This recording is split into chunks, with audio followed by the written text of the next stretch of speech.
છોટાઉદેપુરમાં ખનીજ માફિયાઓ સામે તંત્રએ લાલ આંખ કરી છે, ત્યારે ગેરકાયદેસર રેત ખનન સામે અત્યાર સુધીની સૌથી મોટી કાર્યવાહી જોવા મળી છે.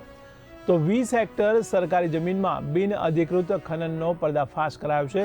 તો 3.94 લાખ મેટ્રિક ટન રેતીના ગેરકાયદેસર ખનનનો ખુલાસો થયો છે. તો જિલ્લા તંત્રએ 3 મશીનો સીઝ કરી કાર્યવાહી શરૂ કરી છે. તો રૂપિયા 13.32 કરોડની વસૂલાત માટે પ્રક્રિયા હાથ ધરવામાં આવી છે. તો કલેક્ટર ગાર્ગી જૈનનો ચેતવણીભર્યો સંદેશ જોવા મળ્યો, જેમાં જરૂર પડે તો પાસા હેઠળ કાર્યવાહી થશે તેવું પણ કહેવામાં આવી રહ્યું છે.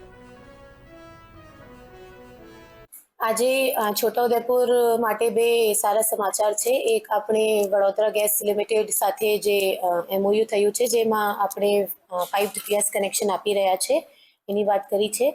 બીજા જે અત્યારે અમે અહીંયાથી આપણા જિલ્લામાં જે ગેરકાયદેસર રેતી ખનન ચાલી રહ્યું છે, એના સામે કડક પગલાં લેવામાં આવ્યા છે. એના માટે અમે અહીંયાથી રેવન્યુની 2 ટીમ બનાવવામાં આવી હતી અને બંને ટીમ દ્વારા તપાસ કરવામાં આવી હતી. પહેલી તપાસ 8 મઈ તેજગઢ ખાતે થઈ હતી. એમાં 2 સ્ટોકની માપણી થઈ હતી અને એમાં ગેરકાયદેસર સંગ્રહ અને નિકાસ જણાવવામાં આવ્યું હતું અને એના સામે અરાઉન્ડ 31 લાખની દંડ એમના સામે કરવામાં આવી છે અને બંને સ્ટોક રદ પણ કરવામાં આવ્યું છે.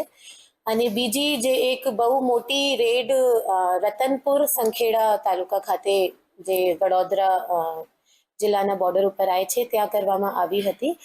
ત્યાં આપણી સરકારી 20 હેક્ટરની એક જગ્યા છે, જ્યાં એક જ બ્લોક મંજૂર થયા છે અને બીજા બધા બ્લોક અત્યારે પ્રોસેસમાં છે.